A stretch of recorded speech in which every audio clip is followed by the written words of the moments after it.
नमस्कार. आपण पाहत आहात विशेष खास. जरांगेंनी केली बावनकुळेवर जहरी टीका. कुटुंबियांना सुद्धा त्यांनी त्याच्यामध्ये घेतलं. पाहुयात सविस्तर काय आहे.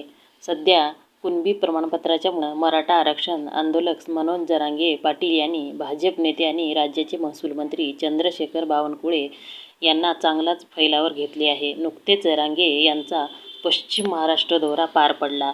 या दौऱ्यातील सभामध्ये मनोज जरांगे यांनी बावनकुळे यांचा कधी एकेरी उल्लेख करत टीका केली, तर कधी दिसण्यावरून व्यंग्यात्मक टीका केली.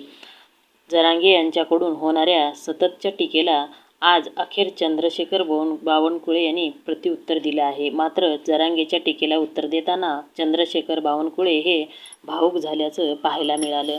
मनोज जरांगे यांच्या टीकेवर चंद्रशेखर बावनकुळे यांनी विचारले असता ते म्हणाले, माझे व्यंग काढून किंवा माझ्यावर टीका करून जर त्यांना आनंद मिळत असेल तर खुशाल मिळू द्या, मी त्यावर काहीही बोलणार नाही. पण माझ्या घरातही माझी पत्नी, नातू, वडील, मुले आणि बहीण असा परिवार आहे. या गोष्टीचा त्यांनाही खूप त्रास होतो. माझ्यावर टीका केल्याने जर न्याय मिळत असेल तर त्यांनी माझी खुशाल टिंगल करावी. असं बोलताना बावनकुळेच्या डोळ्यात पाणी आले. तर आपला कोणत्याही जातीवादाशी संबंध नसल्याचे बावनकुळे म्हणाले आहेत. माझी पत्नी कुणबी समाजाची आहे, तर माझी सूनबाई मराठा आहे. आम्ही सर्वजण एकाच घरात गुण्यागोविंदानं राहतो.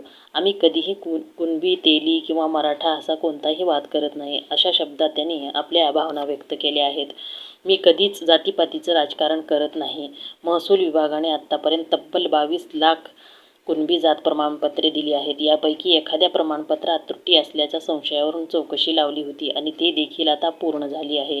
जात पडताळणी अहवाल देण्याचे काम माझ्या महसूल विभागाचे नसून ते समाज कल्याण विभागाचे आहे. त्यामुळे या एका प्रमाणपत्रामुळे जरांगे पाटील यांचा मोठा गैरसमज झाला आहे, असा खुलासा बावनकुळे यांनी केला.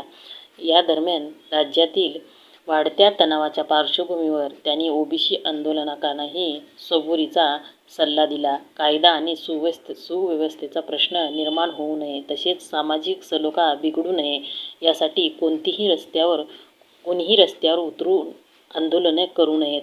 त्याऐवजी कायदेशीर मार्गाने आपला लढा द्यावा, अशी विनंती त्याने सरकारतर्फे केली आहे. असेच अपडेट जाणून घेण्यासाठी चॅनलला सबस्क्राईब करा. धन्यवाद.